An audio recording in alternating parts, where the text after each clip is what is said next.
oldin Alloh bormi yo'qmi kelishib olsak, Alloh bittami yoki qaysi din to'g'ri? Keyin biz, ya'ni Alloh bor bo'lgandan keyin u aniq bandalarga maqsad bo'ladi bu dunyoda, hayotda yashashlikdan maqsad bo'ladi. O'sha maqsad nimaligini keyin biz gaplashamiz. Yani payg'ambarlar bormi yo'qmi? Aytmoqchimanki, hozir Alloh o'zi bormi yo'qmi? Alloh bittami yo ko'pmi? Shu haqida gaplashsak nima deysizlar? Taqdir haqida gaplashaylik, Abdulloh.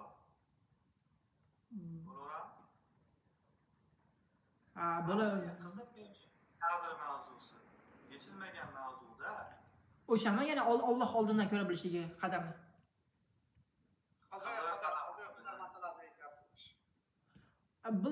Ozgina shuni tushuntirib o'taman, keyin boshqa mavzuga o'tgan bo'lardi. Ya'ni Alloh taolo oldindan ko'ra biladi qilgan ishlaringizni, mas'uliyatni o'zingizga yuklagan, ammo oldindan ko'ra biladi nima qilishingizni. Shu?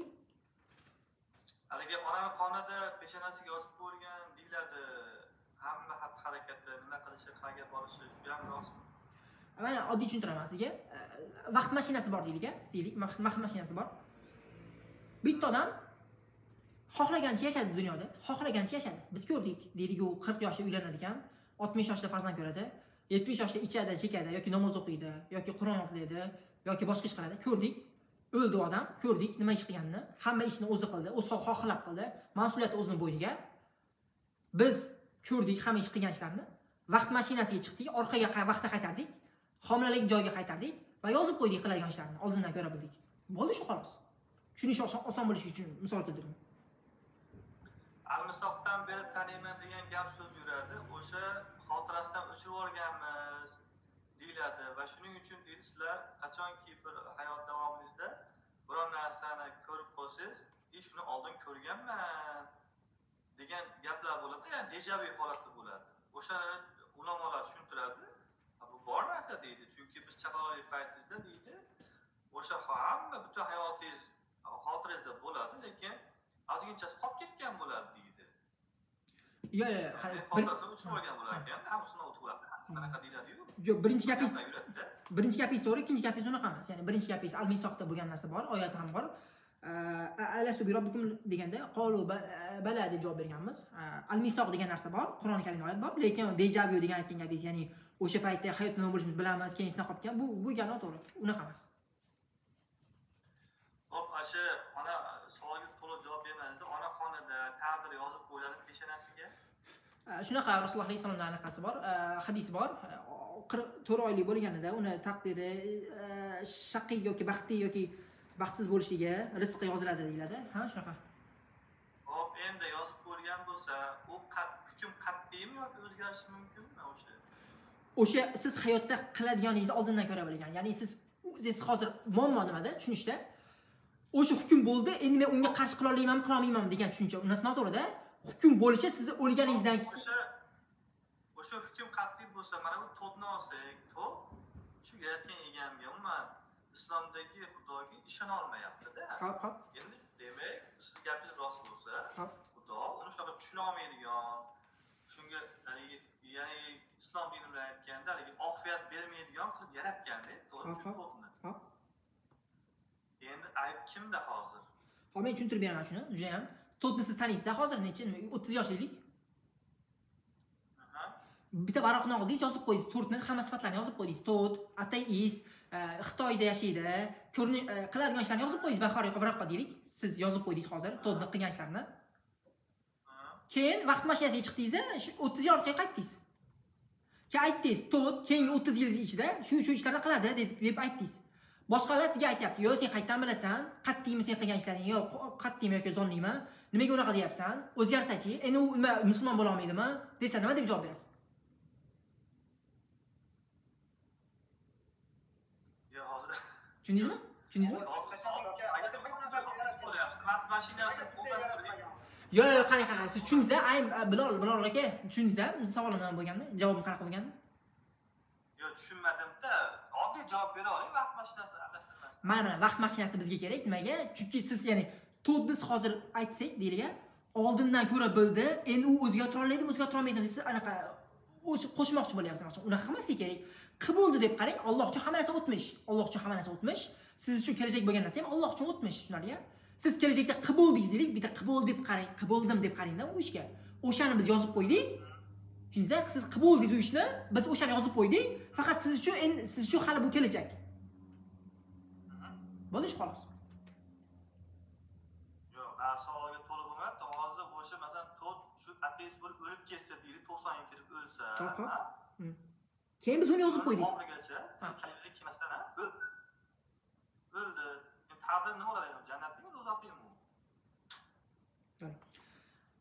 Mas'uliyati hamma odamning o'zi bo'yniga. Misol keltiraman deylik, sizga. Misol uchun deylik, bitta qutida $1 turibdi, ikkinchi qutida $1000 turibdi. Men sizga taklif qilyapman, qaysi biridan olasiz deb. Nima qaysi biridan olasiz? Ofiyatni, ya'ni bitta so'z bor-ku, shu iymon, ofiyat, ixlosni nimadir berardi-yu, yaratgan egam o'zi xohlagan bandasiga beradi deydi-da. Shu gap ham rostmi? Ha, shunaqa. Agar rost bo'lsa, demak, to'tga o'sha ofiyatni bergisi kelmagan boshdan. Yo'q, o'sha qarang. Agar sizni javobingiz ha bo'lsa, demak, to'tda qanday g'azi bor yaratgan egamni. Yo'q, qarang. O'sha xohlaganiga beradi degan to'g'rimi? O'sha xohlashini kim belgilaydi? Alloh taolo xohlashini. O'sha odam o'zi belgilaydi. O'sha odam o'zi belgilaydi. Ya'ni o'sha odam o'zi haqiqatga intilmaydi, qalbida kibri bo'ladi, keyin Alloh unga lekin bu to'rt bechora savollar beryapti. Savollarga javob ololmayapti. Bu savollariga javob bersa mantiqqa tushmayapti. Endi kimda? Masalan, o'sha nima payg'ambarning qilgan ishlari, va hokazo boshqaligi, oydiki bo'linishi, boshqalar endi misol uchun bu mantiqda boshqaga ilm fanga to'g'ri kelmayapti, u ishona olmayapti. Chunki u o'zi islomda bilasiz, beshikdan to qabrgacha ilm izladiydi. Bu faqat islom dini yo arab tilini o'rgan degan gap emas bu. Umuman butun koinotni o'rgan deydi-da, tafakkur qil deydi, to'g'rimi? U tafakkur qilib, miyasiga sig'dira olmayapti shu narsalarni. Ya'ni kimdan deydi? Xo'p, endi misol keltiraman sizga boshqa misol. Deylik Gitler o'rganda miyasi sig'dira olmayapti, unga yoqmayapti yahudiylar. Keyin shu yahudiylarga qirib yuboradi, deyapti 7 million yahudiyni o'ldirib yubordi. Xo'p, biz Gitlerni oqlaymizmi yo sen noto'g'ri ish qilding, biz seni jazolaymizmi?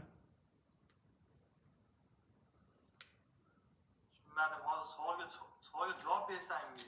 Xo'p, savolingizga javob shundan iboratki, har bitta odam o'zining qilgan ishlariga o'zi mas'ul bo'ladi. Biror bir narsani noto'g'ri tushunsa, u noto'g'ri ish qilganligini unga tushuntirish uchun sizga Gitlerni misolini keltirdim. Biz bilamiz, Gitler yahudiylarni qirib, genotsid qilgan va bu ish xato deymiz. Ya'ni Gitler aytsa o'zini oqlasa, yo men harakat qildim, menga yoqmadi, men izlandim, kitob o'qidim, yahudiylar baribir yomon ekan, men ularni qirdim, to'g'ri ish qildim deyapti Gitler, o'zini oqlayapti. Biz nima deymiz? Ha, to'g'ri ish qilding deymizmi yo sen xato ish qilding, nohaqsan deymizmi? Yahudiylarni nima qilganligi to'g'risi men bilmayman. Bu savol. Xo'p, baribir genotsid to'g'rimi, noto'g'rimi? Takror ketmasangiz. U shunchaki siyosat qilgan. Yahudiylar bo'lmasa, unga boshqa millatni tanlardi. Ha. Boshqa masalada. Xo'p, noto'g'ri, xo'p, Gitler siz nohaq deysizmi? Xato bo'lyapti. Yo'q, qarang. Umuman qarang. Xato. Aynan javob pastda, bu aynan javob pastda. Qarang, bitta odam siz umuman hayotda to'g'ri, noto'g'ri degan tushunchangiz bormi sizda? To'g'ri, noto'g'ri degan tushuncha biz mantiqdan kelib chiqadi. Xo'p, shu mantiqqa bino deylik, bitta odam o'ldirdi deylik, yosh bolani o'ldirdi, siz noto'g'ri deysizmi odam? Ikkita inson bahs qilayotgan bo'lsa, o'rtada mantiq hakamlik qiladi. Shu. Ha, o'sha mantiqga bino bitta odam noto'g'ri ish qilishi mumkinmi yo faqat to'g'ri ish qiladi? Nima dedi boshqatdan? Bitta odam noto'g'ri ish qilishi mumkinmi sizning mantiqingizda? Biror odam o'ldirishlik behudaga yoki o'g'irlik qilishlik to'g'rimi, noto'g'rimi? Bizning mantiq bo'yicha noto'g'ri. Xo'p, o'sha mantiqingizga binoan deylik, bitta odam o'g'irlik qildi, lekin aytdi, men intildim haqqa, bo'lmadi, kitob o'qidim, menga shu to'g'riga o'xshadi desa nima deysiz? Agar o'sha siz aytayotgan haq uni mantiqiga to'g'ri kelmayotgan bo'lsa, ya'ni butun mana shu ilm fani mantiqiga to'g'ri kelmayotgan bo'lsa, unda ham nima? Ha, demak u to'g'ri ish qilishi mumkin. Ya'ni sizda obyektiv moral yo'q, to'g'rimi? Obyektiv moral. Ya'ni u noto'g'ri ish qilgan bo'lsa, noto'g'ri xulosaga o'zing kelding, baribir seni jazolayman deysiz. Misol bitta odam ko'chada ketib deysiz, sizni rasta bitta urdi.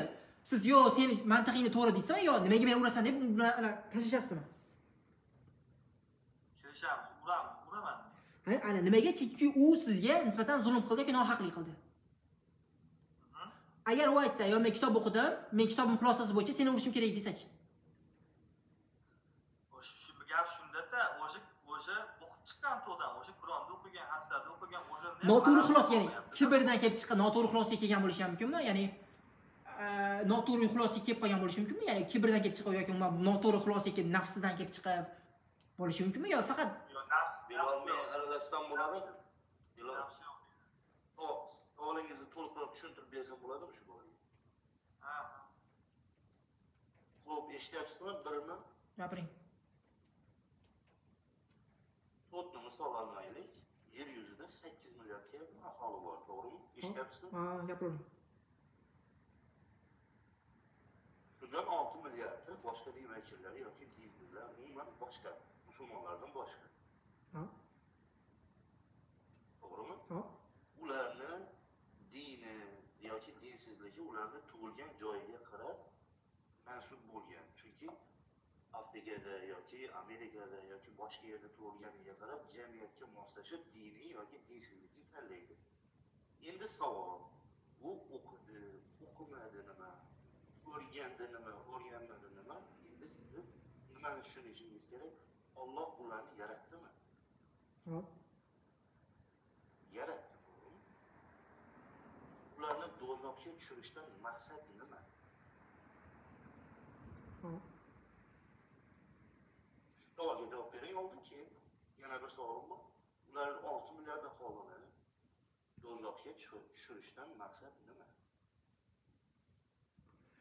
Xo'p, yana qaytadan aytamiz. Imtihon deyiladi. Bu dunyo imtihon hayoti. Misol keltiraman. O'zbekistonda deylik, Toshkent davlat axborot universitetiga, deylik, 100 ta odam qabul qilinadi. Lekin u yerga 10 ming ta odam hujjat topshiradi. Imtihon bo'ldi, 100 ta odam o'tdi, qolgan 90% odam o'ta olmadi, yiqildi. Ularni yiqishdan maqsad nima? Ya'ni maqsad nima edi? Shunchaki imtihon edi maqsad. Ya'ni maqsad o'tganingda kirarding deydi. O'ta olmading, kira olmayapsan deydi. Xo'p, endi Alloh taolo jannatda esa unaqa emas. Ya'ni hamma o'ta oladi agar harakat qilganida, har bitta odamga jannatda ham joy ajratiladi, do'zaxda ham joy ajratiladi. Ya'ni shu imtihonda kim yetsa, deylik, hamma kim shuncha to'g'ri balo olsa, hamma o'qishga kiradi deyildi. Ba'zilar o'zi yaxshi tayyorlamadi. Gapingizni bo'laman, sizni misolingiz umuman xato. Chunki qolgan 1000 ta odamni 1000 ta odam topshiradi dedingiz. Ularni institut yaratib qo'ygani yo'q, menga topshir deb. Menga sig'in deb imtihonga menga topshir deb ularni institut yaratib qo'ygani yo'q. To'g'rimi gapim? Qarang, institut yaratmadi, to'g'rimi? Lekin shundoq bo'lsa ham hayda o'ryapti. Alloh yaratgan bo'lsa, Alloh haqliroq emasmi? Endi qo'shimcha qilaydi. To'g'ri misol keltiring. Oyat bor, men xohlamasam sizlar xohlayolmaysizlar deydi. Hop. Yana Misol uchun kofir bo'lishini kim biladi? Yo'q, eng global masala qolganlarni do'zaxga tushirishdan maqsad nima? Agar Alloh hammasini yaratgan bo'lsa, nega hammaga bir xil dinni bir vaqtda yubormadi? Hammaga ochiq oydin ko'rinadigan qilib qo'ymadi? Savol. Amazonkada yashaydigan yoki Amerika qit'asidagi yashaydigan hindularga o'sha din nega bormadi? Yo, uzrda hozir ana uzoqqa ketib qolmasdan bitta narsani aytdim. Imtihondan o'tolmaganlar keyinroq topshirishi mumkin, borib boshqa ish qilishi mumkin-da, lekin imtihondan o'tolmading deb o'ldirmaydi, qiynamaydi, qamamaydi. Mana shu yerda farq bor. Do'zaxga tashlamaydi.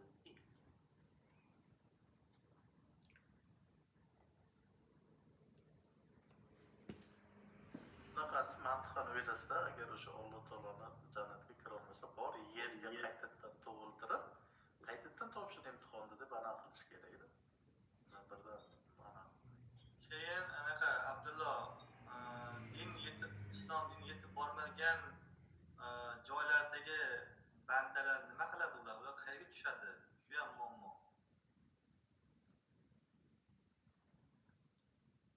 Ayni paytda boshqa joylar, Avstraliya, Madagaskar va hokazo joylar bor. Chekka joylar bor. Qabila yashayotganlar bor. Ularga yetib bormagan islom. Yo'q, har bitta odam o'ziga yetib kelgan ma'lumotga ko'ra imtihon qilinadi. Alloh taolo aytganki, siz bilan va ma hatta nab'asa rasula degan, ya'ni biz payg'ambar va ma kunna mu'azzibina hatta nab'asa rasula degan, ya'ni biz payg'ambar yubormaguncha, ya'ni elchi yubormaguncha azoblovchilardan bo'lmadik degan. Nima degani bu? Ya'ni siz o'zingizga kelgan ilmga binoan qilasiz. Islom diniga yetib bormasa, shunchaki Alloh haqida fikringiz qanaqa edi? Alloh bor deb o'ylaysizmi yoki yo'q deb o'ylaysizmi degan fikr beriladi. Agar siz umuman yoshligingizda vafot etgan bo'lsangiz, unda umuman so'roq ham qilinmaysiz. O'shanga har bitta odam o'zi yetib kelgan ilmdan kelib chiqib, ya'ni har bitta odam hayotga kelib o'ylashi kerak. Bu koinotni kim yaratdi? Ya'ni sizga islomga yetib kelmagan bo'lsa ham, lekin Alloh taoloni bir deb, Alloh bor deb ishongan bo'lsangiz, bo'ldi, siz ham jannatga borasiz. Sof fitratda bo'lasiz chunki. Alloh emas, ular yaratgan deb o'ylashi mumkin. Ha, o'shaqa bo'lsa bo'laveradi. Alloh deb Alloh ismini bilish shart emas. Umuman yaratgan bor deb. Yo'q, shunaqa qilsa bo'ladi. Ha, islom deydi, bu sof fitrat deyiladi. Ularga maza ekan-da. Maza ekan ularga. Ya'ni ular qo'ldan kelgancha harakat qiladi Alloh topishlikka. Alloh emas yaratgan-edi. Ha, o'sha yaratgan. Payg'ambarni koinot haqida tasavvur qanday bo'lgan? O'zi koinot haqida biror narsa bilganmi?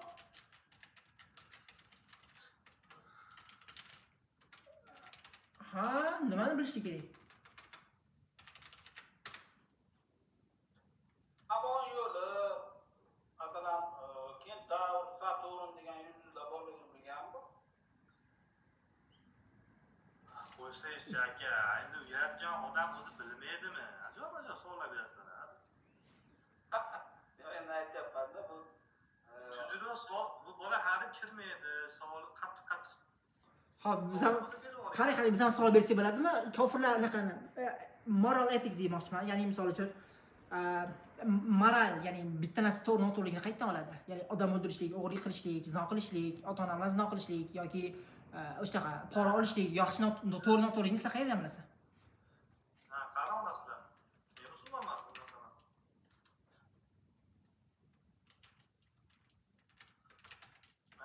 Ular ko'proq tarbiyadan deydi.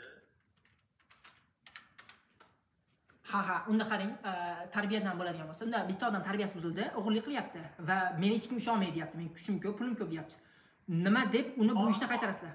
Ha, qonun ustida turib deylik, u odam deylik, qonun ustida ministr deylik yoki undan katta shoh deylik, unga hech kim gap o'tmaydi, Gitlerga o'xshab deylik, hukumatda boshida turibdi.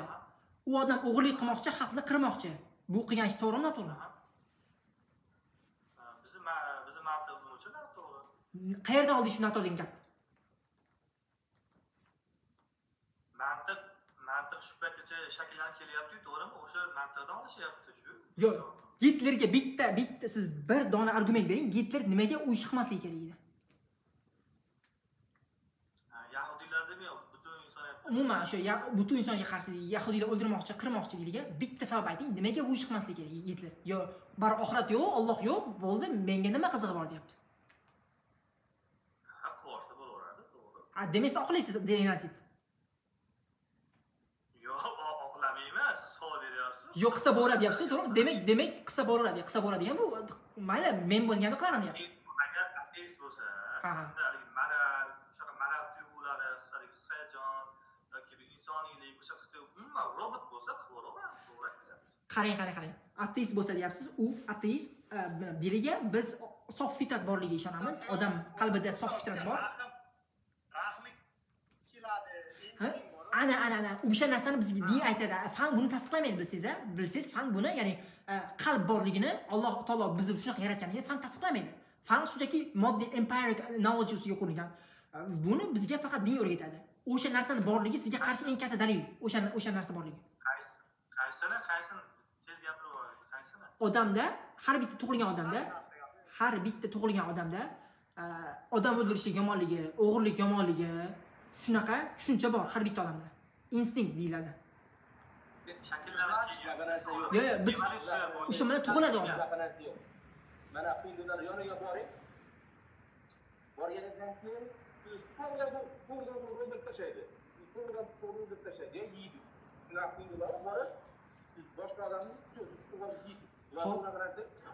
Xo'p, unda to'g'rimi shu qilgan ishi? Deylik, shu qilgan ishi to'g'rimi, to'g'rimi yo'q? Xo'p, bitta odam o'ldirishlik to'g'rimi, noto'g'rimi sizlar nazarda aytinglar-chi?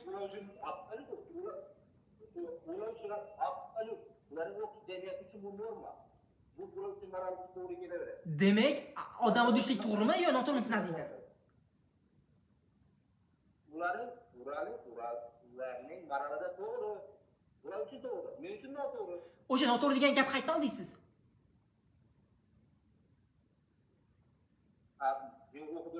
bilaman. Mana qarang, nima sizga belgilayapti demoqchiman. Nima kim sizga aytdi demoqchi? Odam o'lishga yomon. Siz deylik manfaatingiz bor deylik. Bitta odamni yomon ko'rasiz, o'ldirmoqchisiz. Nima siz to'syapti o'ldirishlikdan? Aql, zakovat aytadi. Ularni bo'lish kerak bunga, hayron qolaman. aytku. Bunga kim to'sish Qonun ham tasavvur Qonun yo'q deylik, qonun tepasida siz. Qarangda, agar bo'lmaganda agar uni 100 ta haqq bo'lsa, uni o'ldiraman. Muammo yo'q. Agar u menga haqq bo'lsa, men o'ldiraman. Menga haqq bo'lmasa, uni o'ldirmayman. Shuni aytyapman, qarang. Qalbingizda begunoh odamni o'ldirishlikka xohishi yo'q, to'g'rimi sizda? Qalbingizda sof fitratingiz buni ko'tarmaydi.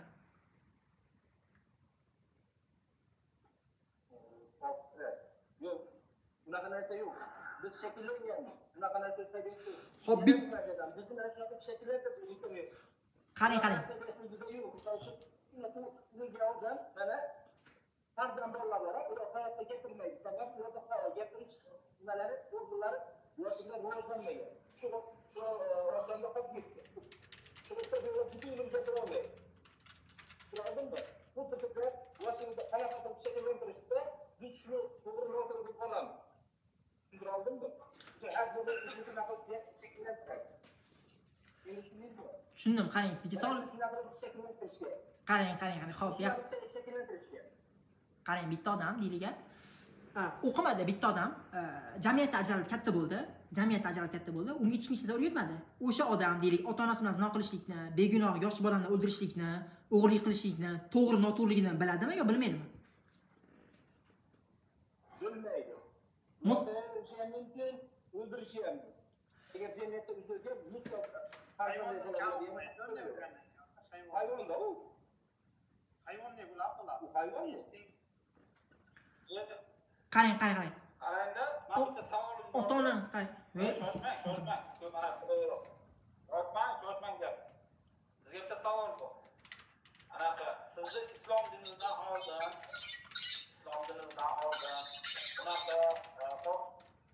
bunaqa qonun qoidalar bo'lmaganmi? Misol uchun odamni o'ldirish noto'g'ri, o'g'irlik qilish noto'g'ri, yoki onasi bilan otasi bilan zino qilish noto'g'ri, aka-ukalari bilan bunaqa tushunchalar bo'lmaganmi islom dinidan oldin? Islom dini keldi, bularni yaratdimi endi? Yo'q, qarang. U narsa oldin ham bo'lgan. Faqatgina aytyapmiz-ku, ikki xil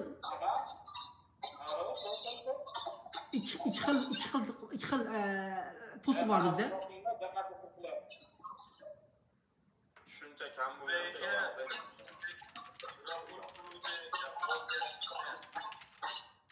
O'sha vaqtda birinchi islom dinini olmay tushuncha kam bo'lgan, islom dinidan tushuncha narvada bo'lib. Ko'payib ketdimi? Jokimlar birovozmi? Islom dini kelgandan ko'payib ketdimi keyin?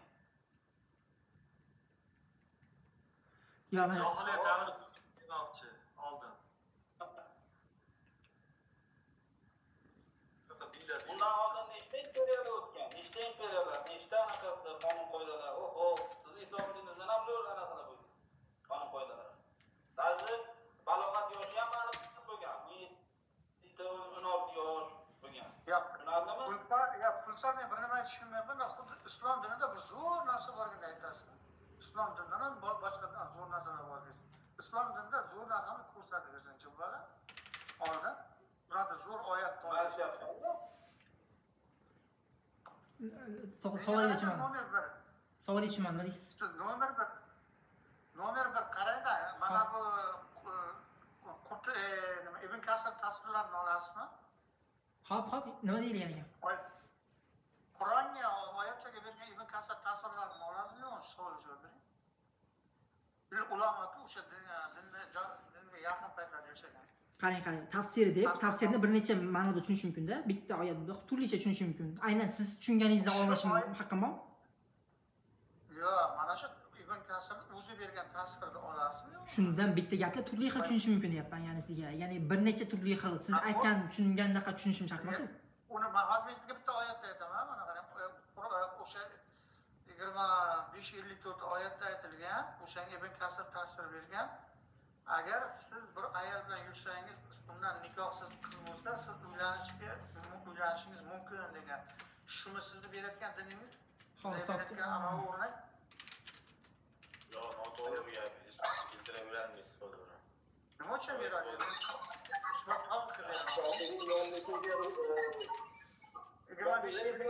qilib Jo'ra qulug'i vaqti ovozingiz shirillab ketyapti.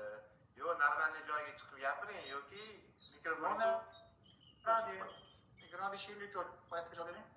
Siz aytgan o'sha insonlarga juda ham nima deydi? Chiroyli berayotgan bir bilimlar shumi? To'xtang, oyatni qaytarib oling, nima dedingiz? Yo, savolingizni qaytarib oling. 2554-oyat. 2554, qaysi 2554? Oyat surat nomi nima ekan? Surat nomi. 2554. Hop, surat nomi. Sizga tashlayman, kanalga tashlayman. Nomini ayta oling, surat nomini. 25 bo'lsa, to'xtang, 25 Anbiyomini. 25 23 Mu'minun, hozir Furqon oyati. Ha, bo'ldi. Furqon 50 deysizmi, necha deysiz? Furqon surasi 54-oyat.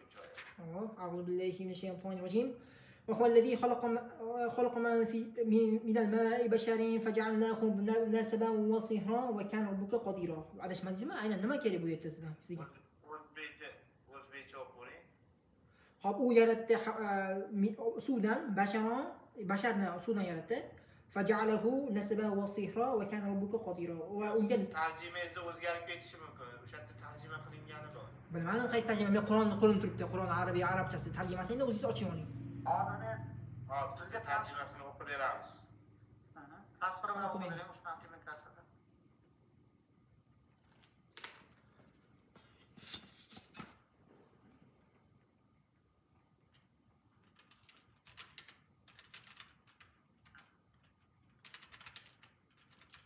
Tafsir yo'q ekan, o'zini o'qib beraman. U suvdan bashar yaratgan va uni nasl nasab quda anda qilib qo'ygan zotdir. Robbing xodim bo'lgan zotdir. Bu Elito shu. Ana shunga Ibn Kasir ta'sir bergan. Agar nikohsiz tug'ilgan siz bir ayol bilan yurib qo'yib nikohsiz qiz ko'rsangiz, uni onasi va qiziga uylanishingiz mumkin degan. Nima deysiz shunga? Boshqatdan. Nikohsiz yurib qo'ygan ayolingizdan qiz bo'lsa, siz o'sha onasiga, o'sha qizga ham uylanishingiz mumkin, o'zingizdan bo'lgan, chunki u g'alati zina. Aniq aytyapsiz. Fiqh ixtilof aytyapsiz. Ya'ni ba'zi mazhablarda, ya'ni bekoh botil bo'ladi, o'shanga uylanish mumkin degan qavl bor, lekin aslida bu olinmagan demoqchiman. Qanday olinmagan? Ya'ni u mazhabiy ixtilof, ya'ni fiqh narsaga kirib ketyapsiz hozir biz demoqchiman. Ya'ni ba'zi mazhablarda Ibn Kasirni anaqa qilasiz, atkaz qilasiz. qarang, Ibn Kasir emas, qarang, siz bilishingiz kerak demoqchiman. Har xil juda ham, misol deylik, bitta oyatga 30 xil qarashlar bor-da. Bittasini siz olasiz, qolganlarini hurmat qilgan holda aytib olmaysiz. Kasirni tan olasizmi? Kasirni tan olasizmi? Qarang, hozir to'rt sizga bitta gap aytsa, men sizga boshqa ateistlik gapini aytsam, siz to'rt gapni olmayapsiz. Qavllar ko'pda, har xil qarashlar ko'p. Shariy nuqtai nazardan unaqa narsa yo'q. Misol uchun Imom Buxoriyni atkaz qilgandek gap Ibn Kasirni atkaz qilish. Unga butun ulamodir, o'sha ishonilgan, boshqa qilingan ahli ilm deb qaralgan, shayx deb qaralgan. Siz uni shunday bitta gapingiz bilan inkor qilib, yo bu yolg'onchi degan deb chiqarib qo'yasiz. Shunaqmi? Qarang. Fiqhga kirib ketamiz hozir. Fiqhni tushunayotganimiz biz oyatlarni, hadislarni tafsirlar hujjat qilamiz. Tafsirdan fiqh ham olinadi-da, Qur'on keldi. Qarang, fiqh o'zi nima? Hadisdan, Payg'ambar Muhammadiyadan asos olib turib, o'shandan kelib chiqib tafsir beriladi. To'g'rimi? Yo'q, qarang. Tafsir bor, faqihlarning ishi bor, muhaddislarning ishi bor. Mayli, tafsirlar hujjat qilmaylik. Siz Ibn Kasirni tan olasizmi yo'qmi? Ibn Kasirni biz tarixshunos olim deb bilamiz, gap bo'lishi mumkin emas. Bidoviy Nihoniyni yozgan. Ammo Ibn Kasir bizga faqih emas, fiqhni o'rgatmaydi bizga. Faqih emas u. To'g'ri kelmaydigan joyi bo'lsa, yolg'on gapiradi.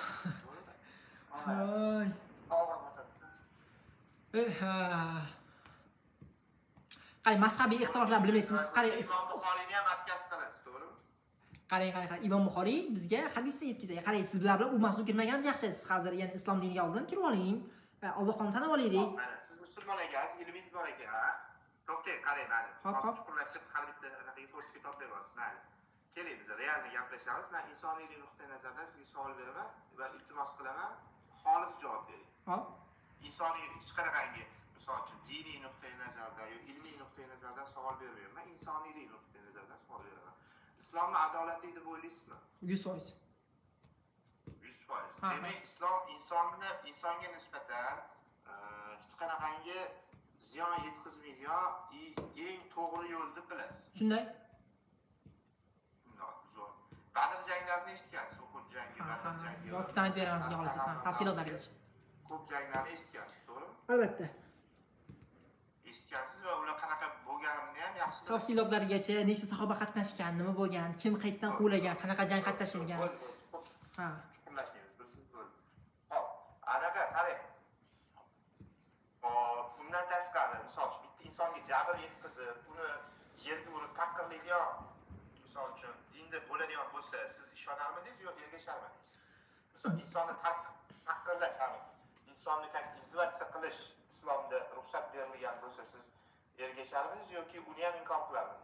Bo'ldi, qarang, endi gap bo'lishi mumkin emas. Bitta to'g'ridan to'g'ri, begunoh odamni o'zidan o'ziga bitta tahqirlash bu albatta noto'g'ri. Lekin o'shanaqa qilib noto'g'ri tushunmagan bo'lishingiz mumkinligini ham siz ehtimolni olasizmi? Yo'q, men hali sizga savolga o'tganim.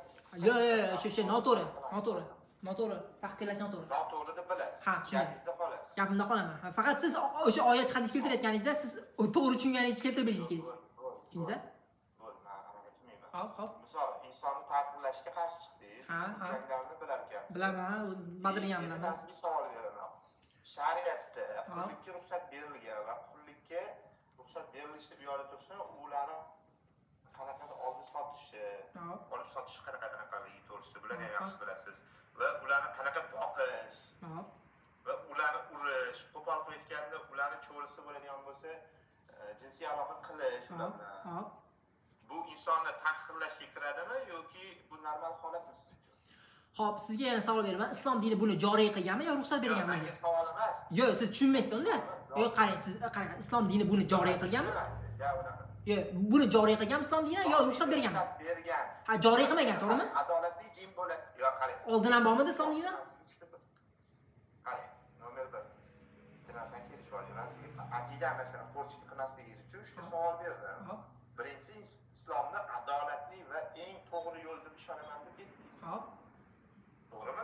Agar haqiqatdan adolatli din bo'ladigan bo'lsa, u qullikka ruxsat berishi qanaqa logikaga to'g'ri keladi?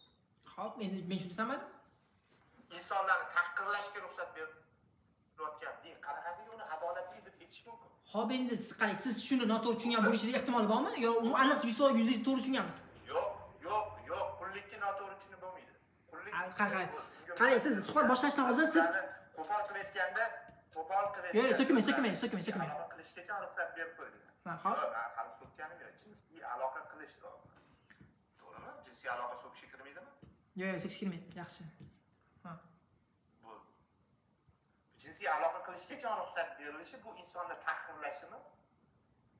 Hop. Agar siz aytayotgandek adolatli haq din bo'lib kelgan bo'lsa, nimaga insonni tahqirlashga ochiq oydin ruxsat berib, uni qoidalarga kirgizib qo'ygan? Jinsiy aloqa qilish ruxsat berishi bu xuddi qachon o'zi oila degan narsa bor. Jinsiy aloqa bu ichidagi gap. Qullikka siz tasavvur qiling, bitta qul bo'lib tug'ildingiz va birovni bittasini qul bo'lishingiz kerak. Bu siz uchun normalmi yoki normalmi? Xo'p, islom dini qullikni tashkil, ya'ni boshlamagan, balki tartiblagan xolos. Ya'ni undan oldin ham arab davlatlarida ham, boshqa davlatlarda ham taqiqlamagan. Ha, u paytda quldorlik bu mulkida shunaqa shariat joriy qilganki, o'zidan yo'qib ketishini ta'minlaydigan. Ya'ni qasam ichsang ham qul ozod qil, ro'zangni buzib qo'ysang ham qul ozod qil, fakku raqoba deb keladi oyatlarda. Ya'ni katta savob foydalari shunga o'xshash. Tushundim. Islom dini boshqa o'sha paytdagi tuzumlarga nisbatan qullikka eng katta kengchilik bergan islom dinligini siz tan olasizmi?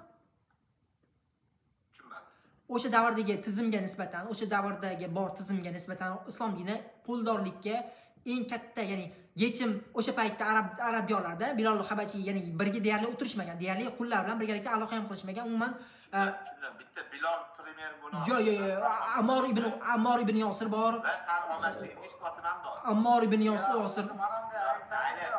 Bir nechta payg'ambarga yaqin sahobalardan balki qullikdan chiqqandir. Men sizga oddiy misol bunaqa qo'yaylik savolni, nimaga Alloh shunday oxirgi dinda qullikni akmin qilolmadi, nima kuchaytmadi? Mana bunday qo'yadi, nima kerak emas shu.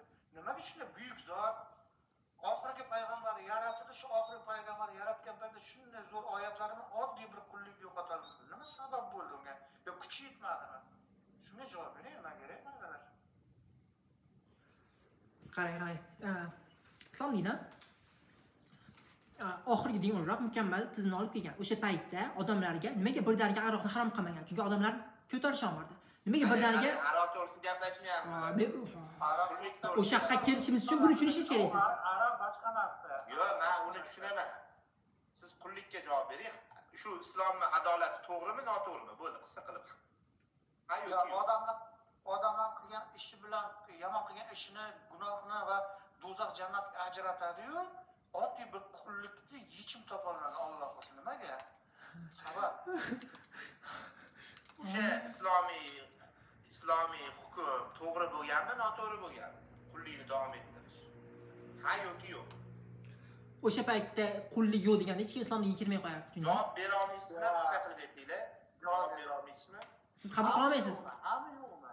Qabul qila olmayapsiz. Adolat. Yo'q, to'xtang. Siz qullikni adolatli deb bilasizmi, yo'qmi? O'sha davrdan kelib chiqib shunaqa adolatli bo'lgan. Eng adolatli tizim olib kelgan. Eng adolatli. Demak, endi qarang, siz aytdingizki, islom qullikka eng ko'p erkinlik bergan din deb aytdingiz, ta'kidladingiz shunga, to'g'rimi? Mana shu gapingizda qolasiz. Hozir iltimos, gapni bo'lmay turinglar. Jo'rabek aka, mikrofonni titralayapti, jon aka. O'chirib turing shu mikrofoningizni. Suhbatni bo'lib qo'yasiz. Qarang, nomer 1, siz aytdingizki, eng erkinlik berilgan din deysiz. Endi men sizga shunga qarshi argument aytaman. Islom dini eng ko'p jihod qilgan dinlar bo'yicha topda turadi. Eng birinchi o'rinda turadi. Ya'ni eng ko'p jihod deganda boshqa davlatlarga bostirib borish deb tushunamiz. Misol, siz oilangiz bilan yashayapsiz, sizga bostirib kelishyapti-da, sizni o'ldirishyapti urushda, xotiningizni, qizlaringizni hammasini cho'ri, bola chaqangizni cho'ri qul qilib, olib borib Arabistonda sotishyapti. Yoki qaysidir sahobalar mulkiga aylanyapti. Va islom eng ko'p jihod qilingan va eng ko'p bosqinchilik qilingan dinligini hisobga oladigan bo'lsak, umuman qullikka erkinlik yo'q, nabarot boshqa joylarga borib insonlarni qul qilib olib kelingan. Bunga nima deysiz? Xo'p, men sizga yana savolga javob bersam, bo'lib qo'yasiz, ham boshqa savol berasiz. Yo'q, vaqti boshqa emas. Erkinlik berilmaganiga biz isbot keltirib bera olmaymiz. Erkinlik emas, nabarot ular shu qullikni bizga qonun qoidalar qilib berilib turib, bundan 10 barobar ko'proq qul qilishgan odamlar. Bemalol kitobdan qarang. Mana qarangda, namoz majburiymi? Bunga savolga javob berolmayman. Tushunib bo'ldi buni. Uchinchisi qoldi, oxirgisi qoldi.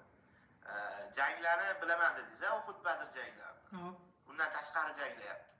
O'sha janglarda aka-uka, ota-bola, jigarlar bir-birini o'ldirishga chiqqan. Ya'ni Muhammad tarafga aka o'tib ketgan bo'lsa, otasi, ukasi, bu yo'li mushriklar tarafda bo'lgan. Bilasiz? Endi qanaqangidir sizga bitta siyosat kelyapti-da, borib otangni o'ldir deyapti. Siz o'ldirarmidingiz? Chiqib ketdimi? Yo'q, aytaman. Alashtirib oldim. Siz bir demayli muqarrab menglar bo'ldim. Ketdik. Xo'p, mana ketdik. Aka-ukangizni, yo otangizni o'ldira olarmidingiz bitta siyosat uchun? Men sizga din demayman, siyosat uchun. Kattaroq maqsad bor deylik, ha qilasiz albatta. O'sha narsa Alloh taoloning buyukligini beringsa. Deylik, otangizni o'ldiraverasiz. He, birodarim, siz shunchaki mol uchun o'ldirasiz, ateysiz, sizda mana tushuncha yo'q. Men Alloh uchun o'ldiraman, sizni o'ldira olmaysiz. Sizda mana tushuncha yo'q. Qarashdan javob bering deyapman. Insoniy tomondan javob bering. Ha. Siz otangizni borib, qanaqa maqsad bo'lishidan qat'iy nazar, sizni shuncha katta qilib, tarbiya qilib, sizni inson qilib shakllantirgan otangizni borib o'ldira olasiz, to'g'rimi? Deylik, u haqqa qarshi chiqyapti. Uni o'ldirishlikda katta manfaat bor. Islomga, musulmonlarga. Ha, qilasiz. Hop, sizgacha. Uni o'ldirishlikda Islom, qarang, men yana qaytaryapman. Islomiy nuqtai nazarni yig'ishtiring, bo'ldi. Siz inson otangizni o'ldira olasiz, demak, to'g'rimi? islom dini uchun har bitta musulmon qiladi. O'sha siz ishongan g'oyaga qarshi chiqsa,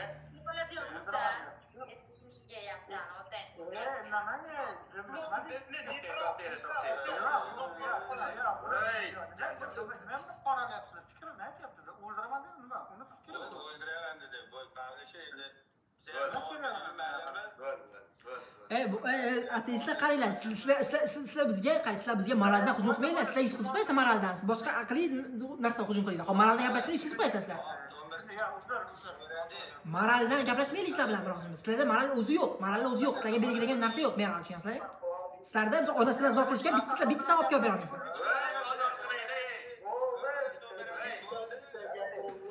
Chiqib keta qolay-a?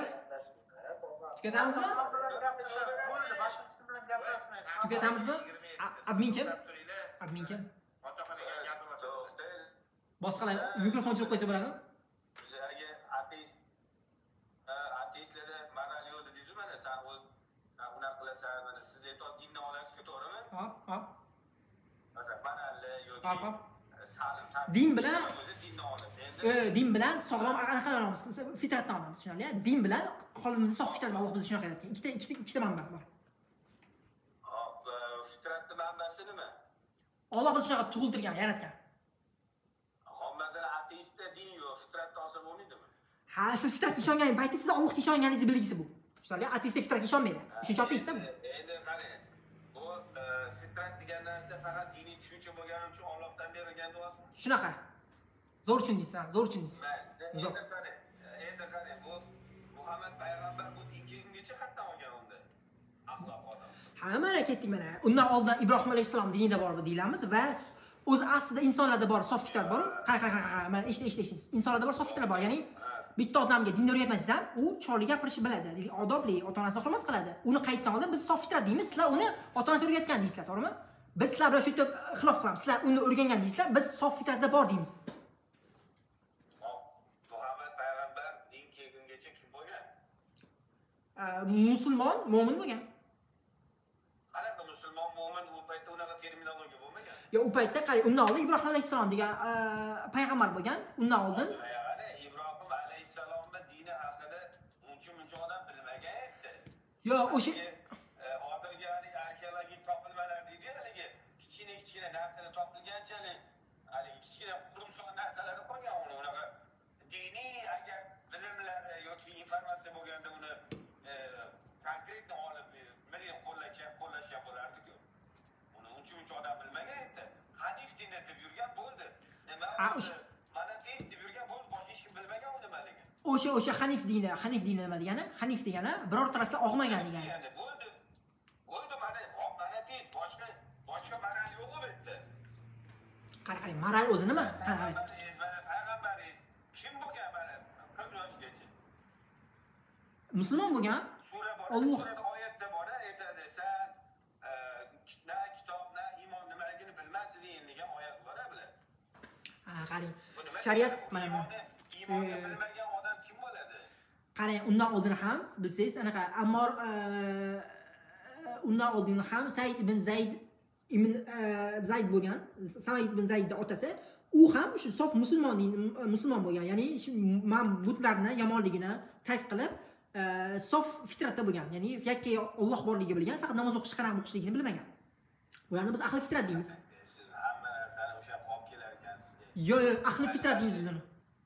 Ahli fitrat nima degani? Siz uni baribir noto'g'ri talqin qilyapsiz, mayli. O'zi hech narsa demaymiz, o'zingiz fikringiz. Ularni Badr urushini hozir mana publisherga birda zo'r tema. Hammasini bilaman desa, kim o'ldirgan, nechta odam o'ldirgan. Hop. Hop, necha kishi o'ldirilgan shu Badr urushida? 70 ta mushrik o'ldirilgan, 70 ta asir olingan. 70 ta asir olingan. Asir qo'yib yuborilganmi? Ha, qo'yib olingan. Bittasi o'ldirilgan, bitta asl o'ldirilgan, ismi nima edi hozir? Ismi esimga kelmayapti. Bittasi o'ldirilgan, qolganlari ismi kerak emas, mayli. Endi mushriklar 1000 kishi, musulmonlar 314 ta bo'lganmidi? 313 yo 315 ta. Ha, mayli. 310 ta emas, 314 bo'ladi shuni agar. Yo, biz Alloh tog'da yaxshi keladi. Ha, bechara shu qolib ketganda u, mayli. Yo, oyat borku, senga 1000 ta, 3000 ta, 5000 ta farishta jo'natilgan, bilasizmi? Ha, shunaqa. Haligi payg'ambar ham aytganku, ko'rsanglar odamlarni qilichdan bo'yni kesilgan bo'lsa, olovli bir yongan bo'lsa, uni farishta kesgan bo'ladi degan bir gapi bor, to'g'rimi? To'g'ri. Sahobalarga. To'g'ri.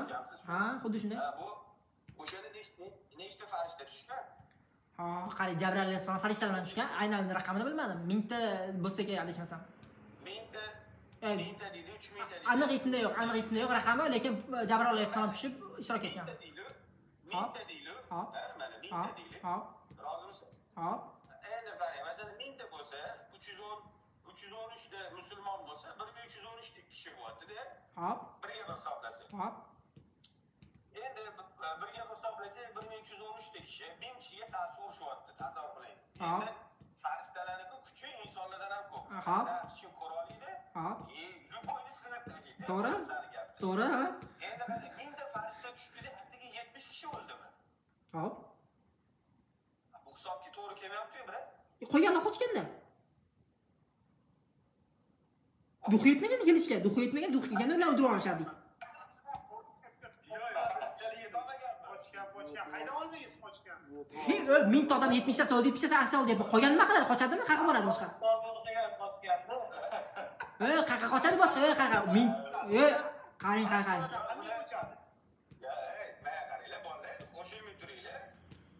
Qochganda qayerga bo'lsa oson uchib ketmaydi-yu, qochadi orqasiga qarab. Farishtalar yetib olmaganmi? Qarang. Ushalganlar, qarang. Qarang. Farishtalar demoqchiman, qarang. Biz kattalari, hamma kiborlarlar ushalgan, o'ldirilgan katta kiborlarlar. Abu Jahl va uning atrofidagi katta o'ldirilgan ular. Qolganlari asir tushgan. O'sha 70 tasi, ha? Qolganlari qochgan, shu. Qolgan 1000 kishi 70 tasi o'ldirilgan, 70 tasi asir olingan. 860 kishi qolyapti. 860 ta kishi qochib ketganmi shunda? Ha, shuncha tirik qolgan. 860 tasini ham 200 tasiga ham yetib olmaganmi bu farishtalar? O'sha yetib olganlar 70 ta bo'lganda, 70 ta asliga tushdi deyapmiz-ku. O'sha 70 tasiga yetib olgan. Qolganlar surgan, oyog'iga bergan, musulmonlar kirganda. Mushriklar o'limdan shunday qo'rqadiki, tez qochadi.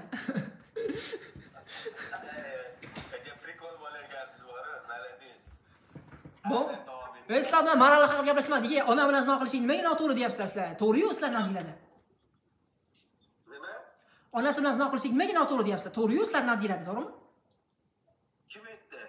Qaysi men sizga oldindan sal so'kib aytaman, qaysi dalbayoq aytdi bu gapni sizga? Siz narigi chatda, kofirlar qahraxonasi degan chatda bitta ateist aytdi. To'g'ri dedi. Ha, hop, endi qarang, mana. Ha, to'g'rimi? To'g'ri. Bitta musulmon to'xtang, savolingizga javob oladi. Men unaqa hayajonlanasiz, o'qmayman. Yo, to'g'ri-yu. Qarang, masalan, bitta musulmon bitta pedofillik qilsa, Hop. hamma musulmonlar shunaqami? Yo'q. Yo'q-a? Lekin boshqa Nimaga haligi bitta bizni tanimagan, hech kim bilmagan, anaqa odamlar bilasa desa betligilarga yopishtirasizmi? Xo'p, unda siz u narsa, xo'p, ateistlar odatda birorta dalil olib kelib bermaydi noto'g'riligiga, ya'ni sof fitratga ishonmaydi, Alloh yo'q deydi. Unda odam hissiga ergashadigan bo'lsa, degandachi, masalanchi, mana qarang, siz mana bitta любой odam, любой bitta ateistdan so'rasangizchi, onaga qarshi hech kimdachi haligi nafs qo'zg'amaydi. Dedi. o'sha narsa fitratdan-u. Musulmon yoki bunga bir ateist yoki xristian bo'lishi shart emas. Xo'p, bitta odam shunaqa qilyapti, unga siz nima deb bu ishda qaytarasiz? Mana siz necha yoshdasiz hozir? 28. 28 yosh. Mana aqlingizni tergan paytda mana 17 yoshlardan beri masalan namoz o'qish musulmonsiz deydi endi. Aqlingizni tergan paytingizda. Nima masalan musulmonchilikni yaxshi bilmagan paytingizda onangizga qarshi nafsingiz qo'ydirmidi sizni? Yo, bizda sof fitrat bor. Bizda shunga ishonamiz. Alloh bizni shunaqa yaratgan. Sizlar unga ishonmaysizlarmi? Ha. Siz bilan men nima farqim bor? Masalan, ikkisi ham ikkita ko'zi, ikkita qulog'i. Xo'p, siz ishonasizmi Alloh sizni shunaqa ekan? Bu siz ichingizda siz shu sifatlar bilan tug'ilganingizga ishonasizmi, ishonmaysizmi? Qaysi sifatga? O'sha onaga bo'lgan hirsiz tug'ilgansiz. Siz shunaqa tabiatdan shunaqaligiga ishonasizmi, ishonmaysizmi? Ha, men ishonaman. Islomdan yo'q chiqyapsiz. Islomdan yo'q chiqyapsiz. Ahli masala. Islomdan yo'q chiqyapsiz. Valloh xush ko'rdik. Tot bunga ishonmaydi. Bu kishi Ataxon aka Ahromazdaga xush kelibdi-da. Allohga ham Ahromazda yaratgan. Rasmi shuni Ahromazdadan qolgan cho'pchaklar xristianlik, islomga aylanib ketgan. Hozirgi eng zamonaviysi Bahoviylik. Mana siz Ahromazdaga qayting, do'zaxda yonasiz. Bo'ldi bola, yana gaplashamiz. Biz kech bo'ldi, hozir soat juda ham kech bo'lib ketdi. Sizlar bilan yani aloqada bo'lamiz.